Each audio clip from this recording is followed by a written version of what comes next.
Your Worship, we're live streaming. Okay. You're welcome.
It's 1 o'clock and I'll call today's meeting to order. We have an agenda in front of us. Does anybody have any additions to the agenda? No? Seeing none. Motion to accept the agenda as presented. Thank you. Councillor Phillips. All in favor of that motion? And that's carried. We'll move on to number 3.1, delegations. We have a delegation today from the Smoky Lake County regarding the update on the nomination of the North Saskatchewan River to the Canadian Heritage River System. So I would like to welcome Mr. Kyle, is it Scholl or Scholey? People call me a lot of names, but I can be Scholey. Okay. And Mr. Jordan Rugg? Yes. Okay. Thank you. Maybe what I'll do is just get my council to introduce themselves. So we'll start over here to my left with Councillor Fraser. Councillor Fraser. Councillor Dave Auld. Councillor Randy Brown. Mayor Tammy Burke. Councillor Len Phillips. Councillor Michelle Narang. Dean Kraus, Town CAO. And we have other directors in the room as well. We have Mr. Dean Schwader, Mr. Wes Ament, Miss Betty Quinlan. Betty Quinlan. How did that happen? And Miss Renee Hartling. Sorry, Betty. I just had a blank. I'm never going to do that again. So I will now turn the presentation over to you. Thank you, Your Worship, and through you to Council. Thank you very much for allowing Jordan and myself a couple of minutes to provide you an update.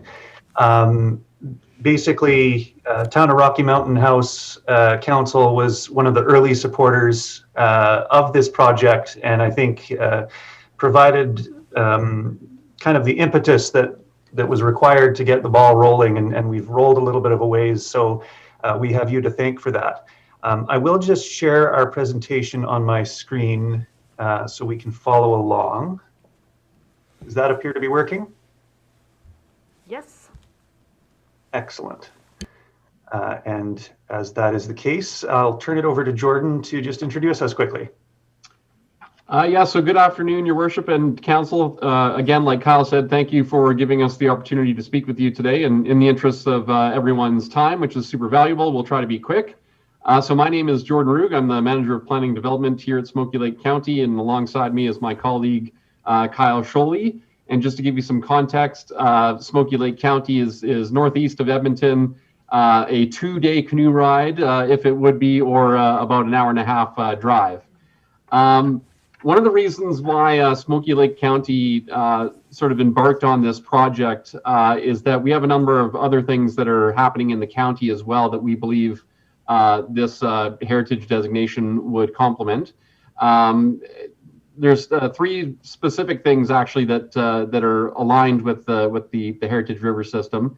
The first is economic development, and recently the county has embarked on a strategy with the town of Smoky Lake and the Métis Nation of Alberta to try to leverage some of the historic and cultural assets that we have within the region And we're very excited that the Métis Nation of Alberta has developed their site at Métis Crossing, which is directly north of the North Saskatchewan River. It's on the north bank. And they've constructed a $10 million cultural interpretive center. And they've got a hotel that's currently under construction as well. And this will attract a number of tourists to the region and will provide an opportunity for the Métis Nation to share their story and their history and their culture with people. And we believe that the designation of the North Saskatchewan as a heritage river complements the work that they're doing at that site as well. The second reason why we've initiated the project is because we're interested in renewing relations between the river communities and the nations across the Treaty 6 territory here in Alberta. And the third reason, which ties into this as well, is a strengthening of the stewardship of the land and the water. So there's that ecological and environmental component to this project as well. And we believe that the Canadian Heritage River System program is a natural fit with all three of these goals and values. And I'll get Kyle to move on here. So the river and the river valley are used for a variety of reasons, from recreational pursuits such as canoeing and kayaking, gold panning, that type of thing. But more importantly than that, we believe that the historic use of the river and its adjacent land is also an important component of our nation's history. It tells us a little bit about what we are and who we are. Now, Canada has approximately 40 rivers that are designated through the Canadian Heritage Rivers program. And these rivers are all recognized for their outstanding natural and cultural and recreational heritage values. As I mentioned, they're an important part of Canada's past and who we are as a people and as a nation. This network of heritage rivers is really rooted in local participation. So while it's a federal, national designation with some assistance from the provincial level, really what happens here is a grassroots kind of effort that incorporates local communities, which is why we're here in front of you today, as well as stakeholder groups as well, made up of local individuals. Now, there are a number of benefits to designation as a heritage river. Some of them are things like fostering cooperative river management, celebrating the history and the cultural connections of Indigenous people in this country, and helping them tell their stories and building that sense of identity and pride. There's also the potential to stimulate adventure travel and sustainable tourism and other recreational opportunities. The promotion of stewardship and citizenship engagement, as well as the protection of water resources in the efforts to improve public health and well-being, quality of life. Now that I've droned on for a little bit, I'll turn it over to Kyle, and he'll provide you with a little bit of an update on where we are in the process to this point and where we're heading as we move forward. Thank you for that, Jordan. Yes, and so that kind of brings us to where we are and where we're going. Basically, I'll just also mention very quickly the story maps, which is quite an interesting platform if council has had an opportunity to visit the CHRS website and play around with what is basically a GIS, interactive GIS map, which will tell you a little bit of information about the currently nominated and designated rivers across Canada. Certainly quite a unique tool, especially during COVID times. I know that playing around with it has led me to be looking very much forward to when it's safe again to be going out in person and exploring some of Canada's exceptional rivers. So currently, the 40 kilometers, 50 kilometers, that is, of the North Saskatchewan River within Banff National Park are designated. Those are federal lands under the jurisdiction of and management of Parks Canada. Our proposal is to complete the nomination for the remaining several hundred kilometers across Alberta. And it's, of course, those several hundred kilometers, actually, I think, where it's arguable the majority of human history and cultural significance of the river is situated. And it would deserve to be represented as such within the CHRS system. Presently, the headwaters of the Athabasca within Jasper National Park, the 50 kilometers of NSR, which I mentioned within Banff National Park, and the Clearwater River, which flows kind of from Fort McMurray through into the province of Saskatchewan, are the 3 designations within the province which have been completed to date. And so this proposes to extend that NSR designation. Let me continue on. Just to mention, this will come as no surprise, I believe we've mentioned it several times, designation under this program in and of itself does not create any new restrictions or red tape. That is not what this is. So the management of the NSR remains under the jurisdiction of Alberta Environment across the province. Jurisdictional matters are not affected for municipalities. And as well, ownership rights along the river corridor are also unaffected by the designation. This is very similar to a National Historic Site designation in that the designation itself doesn't carry with it any restrictions. Jurisdictional decision-making bodies can choose to bring in additional measures, but that's not a requirement to participate under the program.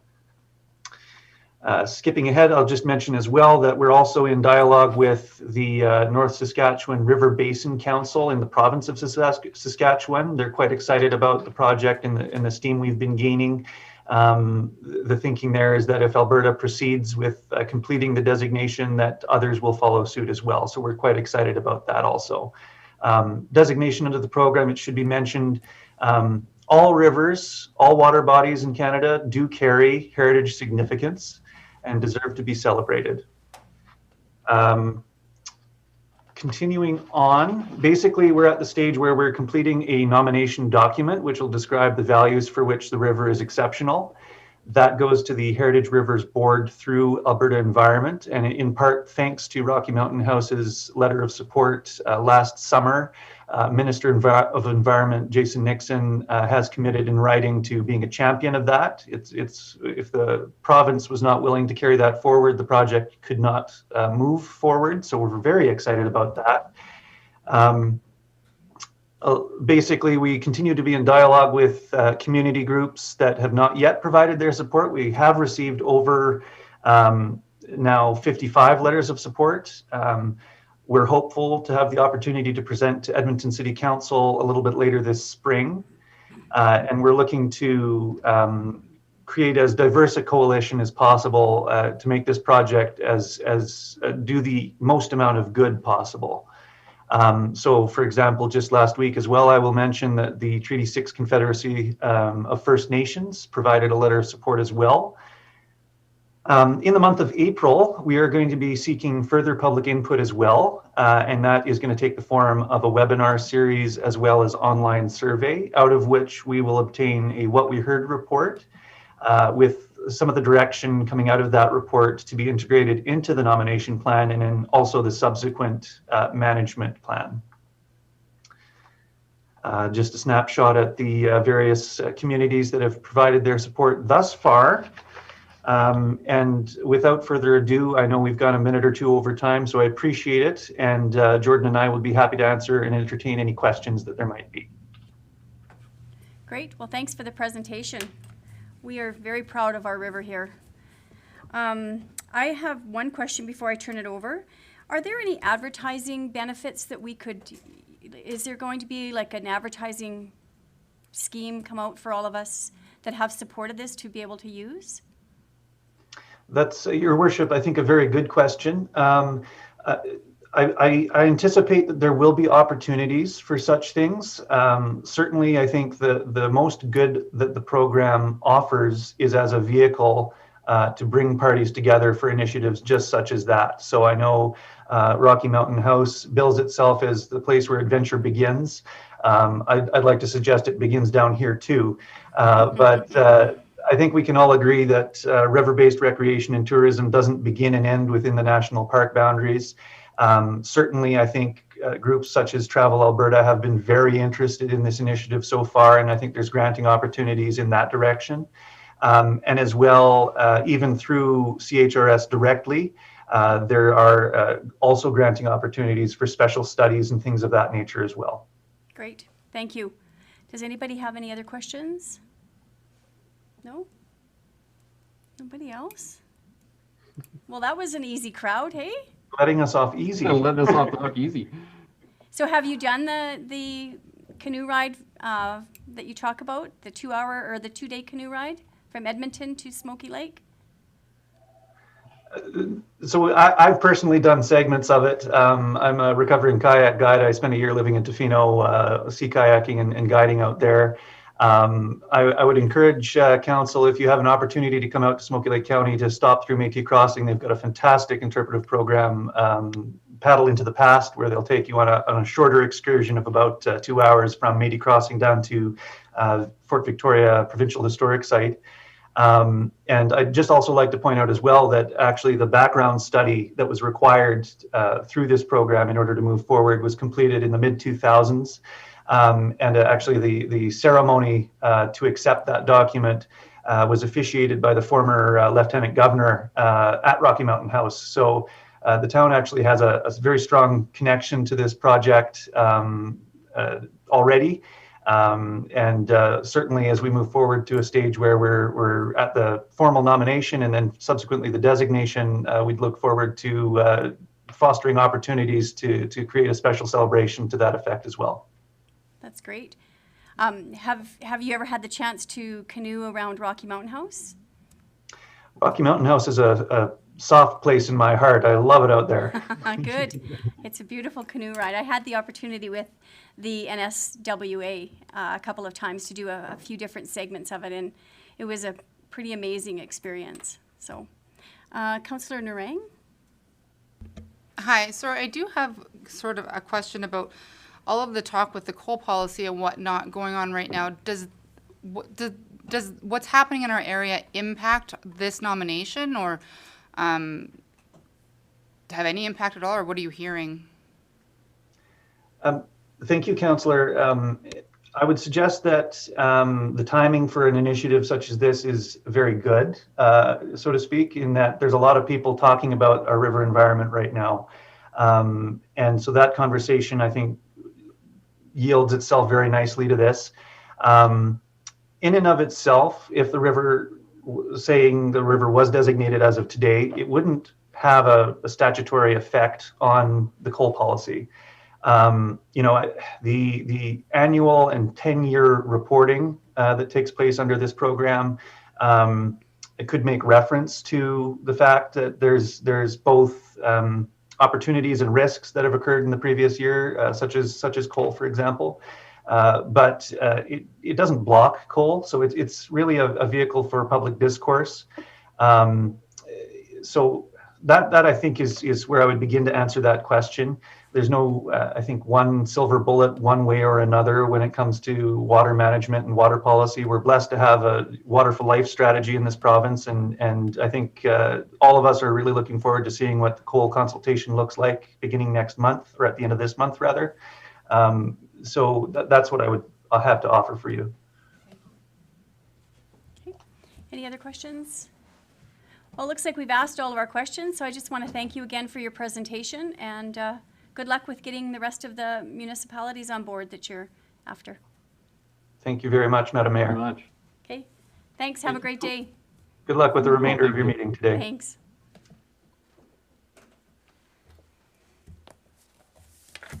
All right. Moving on to number 4.1, adoption of the previous minutes. Everybody's had a chance to read them.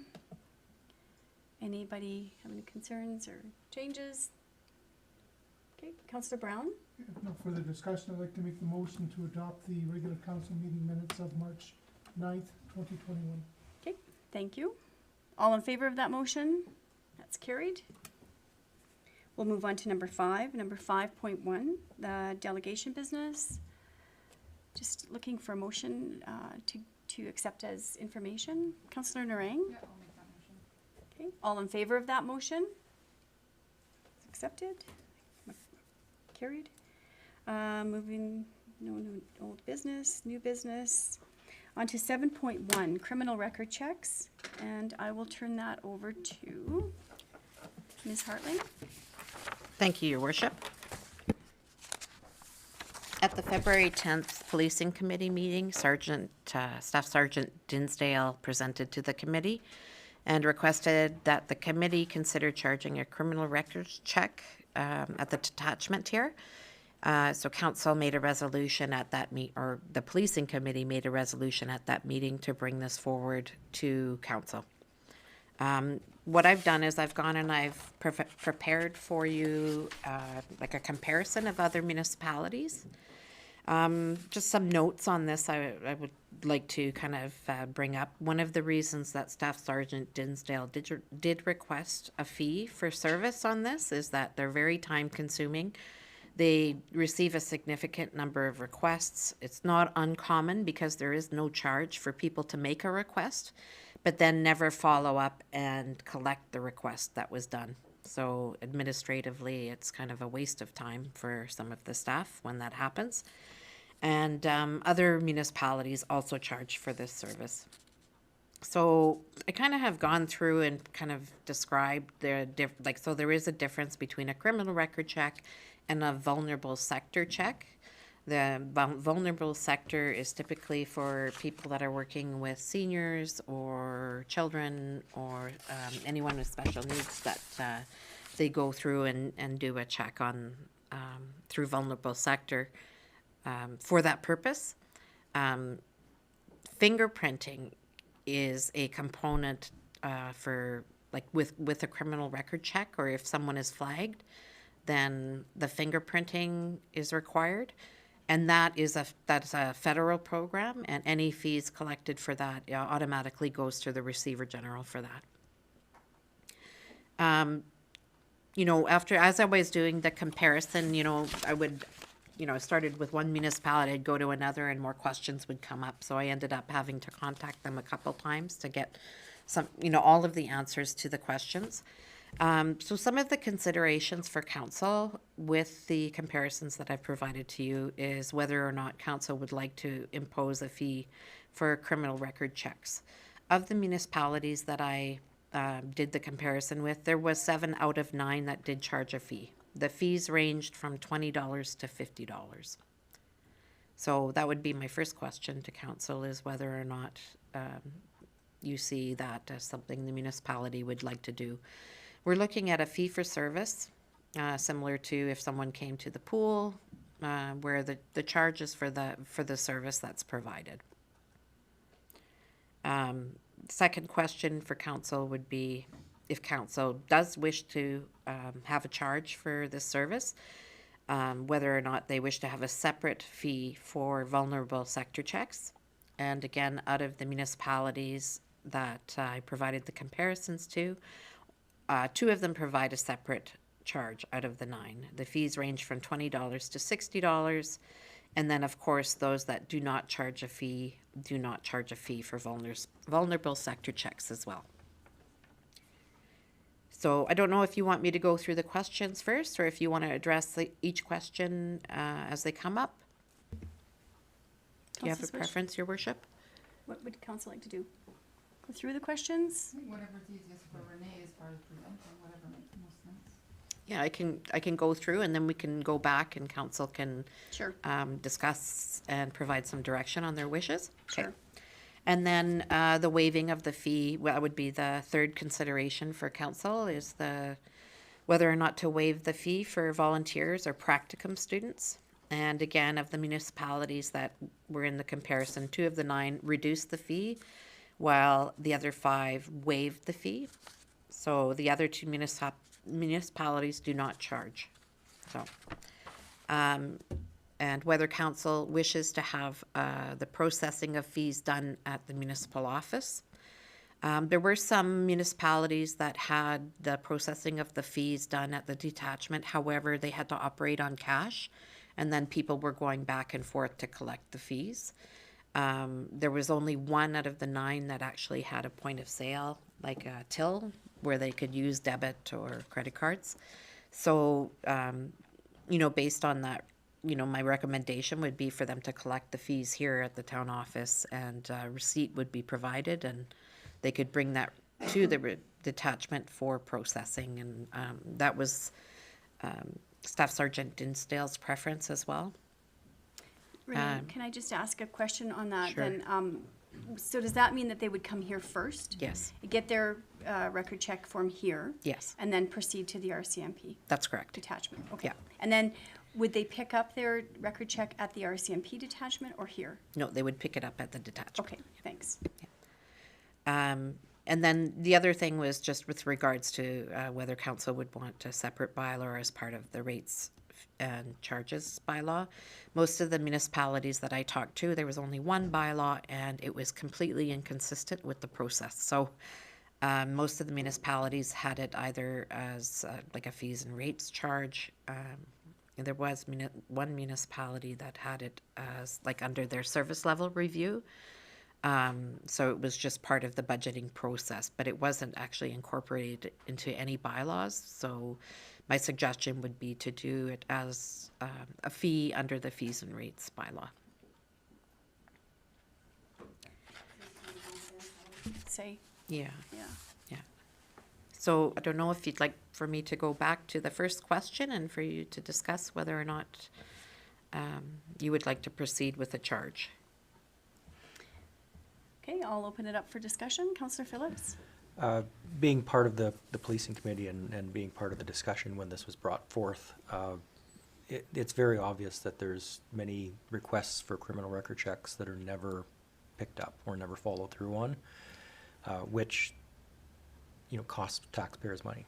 It just does. So I'm definitely in favor of charging a fee for a criminal record check.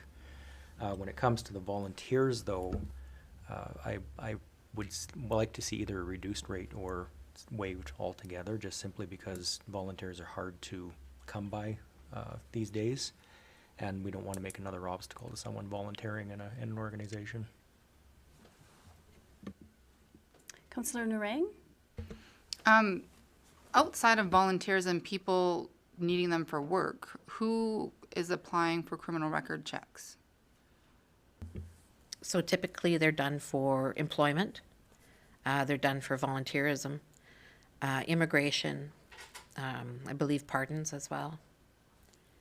So, I mean, I would like to actually see, and I don't know if this is if this is even available, of who is not picking them up. Is it the volunteer sector that is not? That are the ones that are not showing up to pick it up because they've decided to not maybe have that volunteer position? Or is it people seeking them for employment? Like, I'm hard pressed to see how charging for them is not going to present barriers if we're going to still do it free for volunteers. Because I would assume, and it's a huge assumption, that it is the people doing it for volunteer roles that are the ones probably not picking it up, because that's sort of a less pressing one. But I would like to see if there is any statistics around who it is that's not picking them up. I would have to look into that, your worship, so. Any other questions? Councillor Fraser? I wonder if to address that for volunteers, because you pay up front, if you pay up front and then got it back, but that might be administratively really heavy. I'm just wondering how we can not have the financial barrier, but still make sure that they're not being used frivolously.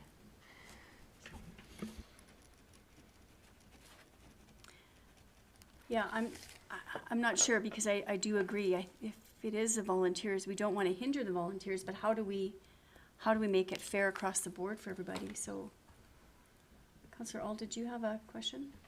I did, just regarding what Len was saying, that you don't want to deter the volunteers for doing it, but it is taxpayers are paying the money, so if it is the volunteers that are costing the taxpayers the money, we're not any further ahead by going down this road.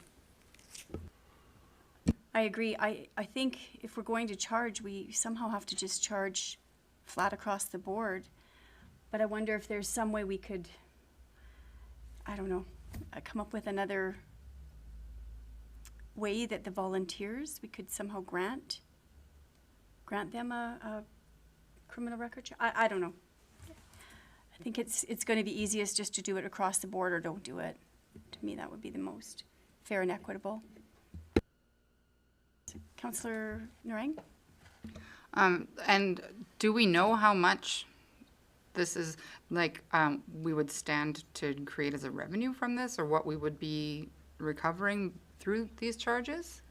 Like, is it worth it? I mean, it is costing staff time, yes, I understand that, but, how much, I guess is my question. How much staff time are these actually costing? And so what are we missing out on if we don't charge? Because I really like not charging for these services, because I think they're necessary for so many things, like employment and like volunteerism, so, yeah. Okay, thank you. Councillor Ald? Further to that, if all we're doing is taking administration from the RSMP and putting it on the town office, then we're not making any difference anyway. Yeah, correct. We are increasing our administrative time, Right. right? Taking it away from Yeah. them. I just wonder if this is an opportunity to research this just a little bit more. Absolutely, Your Worship. I can come back with some statistics. I could come back with, based on the numbers, what the revenue would be for the municipality, because the fees would come to the municipality for the criminal record checks. And then I can look into, see what kind of administrative time goes into a criminal record check versus a vulnerable sector check, and get some statistics in terms of, you know, what percentage comes from volunteers, what percentage comes from employment, et cetera. And then also get some statistics in terms of who doesn't pick up the, you know, what the percentages are for who doesn't pick them up. Thanks. Councillor Brown? Yeah, it seems like we've raised more questions than we've provided answers for. So I'm definitely in favor of going back and doing a little more research to answer some of the questions my colleagues have asked. I just feel that the criminal record check was put in there to keep people safe. And I would hate that now some organizations may be forced to say, we're not going to make that happen anymore, right? So I don't want to go back and make organizations be forced to make that decision. So, Councillor Fraser? My only other comment about the research is the question about the point of sale machine. It just seems like a lot, if they have to come here and pay for it here, and then they have to go, if you don't have a vehicle, it's on the other side of town. I have a point of sale machine at my house, so I'm just curious what it would cost for a point of sale machine if there were fees, so it could be processed right there and save people trips across town possibly. Just, if you're doing the research, I just didn't want to make it go back twice. Mr. Kraus? Yeah, thank you, Your Worship. So this is actually a request from Staff Sergeant Dinsdale, so maybe it'd be best for council to actually have him come as a delegation and explain his rationale behind it. He could probably answer all of those questions for council of how much time it is for, you know, a check and how much time it consumes of the administrative staff. I know he was pretty concerned over the time that it takes for the staff to do it, and it was quite a high percentage that never did pick them up. If I recall correct, it's like 30%. Yes. Don't pick them up. So, I mean, his main purpose of bringing this forward is to reduce that. So, but if we could bring him as a delegation for council, then I think more questions could be answered than us just trying to find the research. Yeah, and I think that would be important too to know, you know, who doesn't pick them up. I mean, obviously they don't need them then. Like, would they be, he could answer those questions, I guess, or maybe we could give him a heads up to that those kinds of questions. Yeah, Your Worship, we would ask him to be a delegation and give him, these are the questions council will have for you. Okay, that's great. Thank you. Any other questions then? Councillor Narang? It's not really a question, and I could probably bring it up when Sergeant Dinsdale is here, but is there a method that we could bill the people who don't pick it up? We have all of their information. So there could be something along those lines. I don't know. I don't know how you'd follow up with that, but maybe that's just something I wanted to say out loud so it didn't get lost. Keep it on file for the Yeah. next time they come in. But they're only good for so long, right? I'm at the charge. Oh, but I'm just wondering, because I think are the criminal record checks, do they have a timeline? 6 months, you think? Okay, another question. If you apply for a new position, you have to have one that I think is completed within 6 months or something like that. But what about the schools? Like, is your criminal record check good for the year? So those would be questions that I would have as well. So, you know, I mean, we're all guessing and saying, yeah, I think it is, but I think the best thing is to have those answered by the people that completely know. Counselor Fraser? Like, when you get a parking ticket or a traffic ticket that you didn't get written at the time, when you go to register your vehicle, it comes up and they say there was a fee that you did a parking ticket, you didn't pay for it, you pay for it now, or you don't register your vehicle. I'm curious if a similar program would work where you get the criminal record check, you didn't pick it up, you're probably gonna go in for another criminal record check at some point, and you've got a no-show, no pickup fee, or charge that you must pay before you can request another one. That might stop the serial Okay. abuse. Counselor Phillips? I mean, without going down that rabbit hole too far, I would think that our only recourse for someone that doesn't pay would to send it to collections. I don't think we have the ability to add that on to a provincial registration or anything like that as a municipality. Again, would have to be clarified, but. So, Yeah, Your Worship, that would not be an option Yeah. for us under legislation. so what I'm looking for right now then is just to have a motion. Counselor Brown? To make a motion that council direct administration. Light. I'd like to make a motion that council direct administration to have a discussion with Staff Sergeant Dinsdale in respect to appearing before council as a delegation. Okay. You have everything there, Renee? Yeah. Okay. Thank you, Your Worship. Is everybody clear on that motion? Yep. Okay. All in favor of the motion? And that's carried. Okay, thanks for that conversation, you guys. Okay. We'll move on to 7.2, the extension of the ice season. Mr. Ament. Good Turn that afternoon, over Your to Worship you. and Council. Afternoon. So I'm before you today just as follow-up from our discussion on February 9th, when Council approved keeping both ice surfaces in until April 1st. Indicated at that time I would come back mid-March to give you a status report and talk about the possibility of extending the ice season for a few weeks into April. So administration has met with the user groups that have been using the ice currently under the existing restrictions that the province has and the allowed activities that are taking place within the arena. So we did a follow-up with our ice users on March the 9th. Rocky Minor Hockey has indicated that they would continue to use ice until April 24th if it's available. You know, they support keeping one ice surface in and making the other ice surface available for dry floor use. They do expect that maybe some of their numbers will start to dwindle.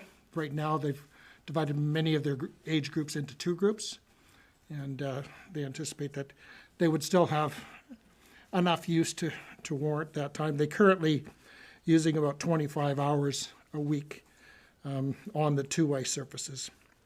Rocky Speed Skating has also indicated that they would use ice into April if the bunch ice is available. They specified the bunch arena because that's the rink that they utilize their mats. And they're currently using about 6.5 hours of ice per week. The Junior B Rams have indicated that they would likely take at least one ice session per week. Right now they're doing a couple of sessions. I think one of the challenges that some of the hockey users are finding is that from a coaching perspective, it's hard to keep the players from, you know, the 3 meter social distancing that the province allows. We've had a couple of incidents where groups have mixed a match and they're actually doing some drills and shinny types of activities. Our staff have just spoken to the coaches and say, you know, really that's not a permitted use, you know, according to the province. We haven't gone out, you know, enforcing that they do or don't. We just mentioned it to their coaches and to the Minor Hockey Association. But based on that, if we were to go down to one ice surface, we would probably have around 22 hours of evening and weekend ice available for rental. And currently the users are using about 35 and a half hours a week. So to go down to one ice surface is certainly doable. From a financial perspective, that would bring in about $3,200 a week of ice sales. You know, all the youth groups are youth related, so it's $100 an hour is the fees that we collect from the youth. So that certainly would be enough to cover the utilities. Doesn't cover staff time, but our staff are there and engaged anyways with maintenance activities. So basically, I guess, based on the commitment received from the user groups, you know, administration feels that there would be enough ice that could be sold to warrant keeping one ice surface in until April the 24th. If there were unanticipated changes, either to the provincial health restrictions or commitments from the user groups, if things change, then we would make that decision on the fly. But at this point, we've got what we feel is enough commitment to keep at least one ice surface in for an extended period of time. Okay, thank you. Any questions for Mr. Ament on ice extension? No. I think, you know, it's 3 more weeks, and it gives the group some more time to make up and hopefully get ready for the next season.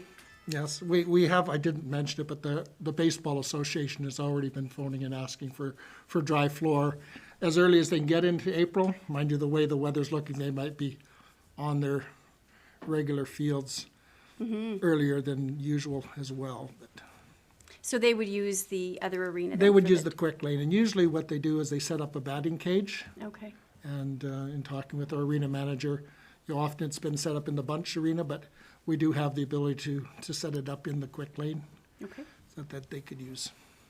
great, thank you. Any other questions for Mr. Ament?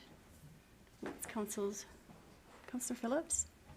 If there is no further discussion, I'd like to make a motion that council accept the ice season extension report and instruct administration to keep one ice surface in until April 24th, 2021.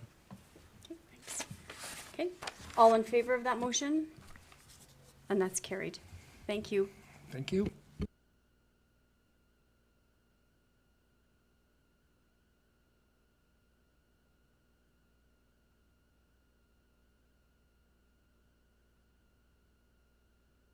Japers, I shouldn't. Looking for a motion, please, to accept correspondence for information 9.1 to 9.10 as written. Councillor Auld? Okay. All in favor of that motion? And that's carried. Then we'll move on to number 10, 10.1, CAO report. Mr. Kraus? How many? Thank you, Your Worship. So the department's activities are listed before council, so not to just to go through them all, just if council has any questions on any of the items. I don't have any questions. I've read the report. Does anybody have any questions for Mr. Kraus? Okay. I'll make a motion to accept the CAO report as written. All in favor of that motion? Carried. Thank you. So then we'll move on to director's reports.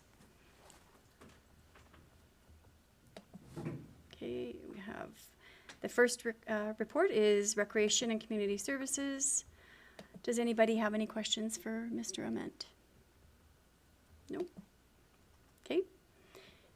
The second report will be Corporate Services. Does anybody have any questions for Ms. Quinlan?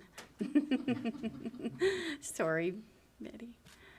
Any questions for Corporate Services? Councillor Auld? I'm just curious, Betty, how the audit and everything has rolled out. We just finished the caseware file. They're just actually starting today. So it's a little bit behind in terms of the audit starting, but they got a complete, fully done caseware file. So they should just have to audit it. Perfect. So we had a meeting with them last week, and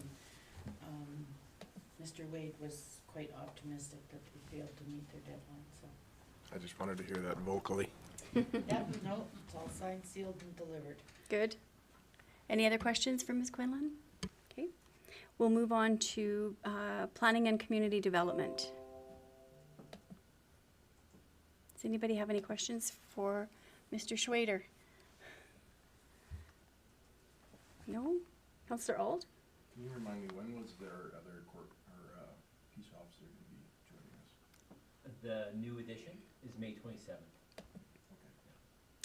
It was supposed to be end of March, correct? Correct, yes. Right. Yeah, and it's been pushed till May 27th now. Okay. Good. Any other questions for Mr. Schwader? Okay, and then the last report from the directors we have is engineering and operations. Councillor Phillips? Just a quick question in regards to 54th Street. I see that CN is possibly going to put a delay in that because of not being able to get the materials to create the crossing. Is that correct? Your worship, I'll have to consult with Mr. Shanks on that to get a clear answer for council, so I'll have that out tomorrow morning. Okay. Any other questions on Mr. Shank's report? No? Okay, seeing none, just a motion to accept 10.2, the director's reports as written, please. Councillor Fraser? All in favor of that motion? And that's carried. We'll move on to the action list, number 11.1.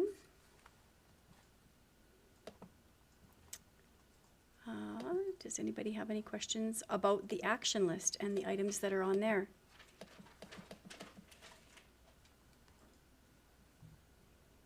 No questions? Councillor Phillips? I'll make a motion to accept the action list as presented. Okay. All in favor of that motion? Sorry, can I ask for a show of hands again? All in favor of that motion? Carried, thank you. Moving on to number 12. Does anybody have any administrative inquiries? Councillor Auld? Through Dean to Mr. Shanks, would you be able to get a report done up for that, the large water main break we had on the corner of 60th and 11A? Just something that we could present to the residents as form of a info sheet. This is what we do, this is what it costs, this is how much time, this is... Your worship, we are working on that, and maybe I'll have Ms. Button provide an update on that. Okay. Absolutely. Thank you, Councillor Auld. We have it's quite the tangled web in that corner, as we know, and so I have the write-up from our engineering and operations crew who were there, looking just for a couple of figures in terms of the stats of what that cost. With all of the iron that they had running and the time it took. And then it will be packaged as an information bulletin, and you'll be the first, council will be the first to get it once it's finalized, and it will be done this week. Thanks, Ms. Button. Councillor Fraser? So I've had a few seniors contact me about whether there were going to be larger vaccination locations, and I know that we don't have any control over that. But right now there's just 2 small pharmacies, and I know that we had talked about maybe reaching out to AHS if they were looking for a larger rollout. I was just curious if there was an update on that. I did reach out to AHS to offer up our facilities in case they needed a bigger facility to get a large amount of people. They are willing to take us up on that offer if that should happen. And currently, I don't know if there's a way that we could get all of the pharmacies that are, I do know Shoppers is, Alpine is as well. I wonder if there's a way that we could somehow get information from the pharmacies that are offering vaccines for seniors. And because the other number, the AHS number that you contact is, those people go to the COVID testing site for their immunizations. And those are rolled out in years of birth. But I wonder if we should just do some sort of an information sheet for our community on our Facebook page or website or something like that. Wouldn't hurt. Yeah. Ms. Button? No, thank you, Mayor. The challenge with COVID has been for a year now is that things are often changing, so we'll stick with driving people to the sources, which is AHS. But one thing I will do is put those together for our front desk staff who often get those public phone calls, and so they have it at their fingertips to assist in that manner. We did that throughout the pandemic, but now with the vaccine rollout, we haven't done that update to our public-facing staff. So if it pleases council, then we can make sure they have that info, just to better serve our public. I just wonder if we could reach out to the drugstores, the pharmacies, and find out who is, because I've looked on their websites. I've seen Alpine has one. I don't know if Co-op, and I'm not sure about the drugstore, the pharmacy on Main Street. I just think it would be fantastic for our public to know where they can go. Councillor Fraser, did you have something to add? Oh, I believe they have to be, I think the pharmacies are in line with AHS because AHS has to provide them with the vaccines. So I know that Co-op isn't, but because they're just not on the list at the moment. So I don't know whether there's going to be a more extensive rollout with the larger, with all the pharmacies, or whether AHS is going to do large vaccinations like they did with H1N1 in big centers. So could we find out how we know where we can get our immunizations? I guess that's, well, because there seems to be more than one avenue to get an immunization, and there seems to be a lot of confusion in the community as to where you get that information, the vaccination. So how could we clarify that? Your worship, I'll contact Alberta Health Services to see if they can provide us with updates on that, and then we can repost. Okay. I think that'd be, 'cause like Ms. Button said, it does change, and it seems to change daily. Right. But I'll try to make that connection, maybe through Mr. Swanson, and he can Okay. lead me to a.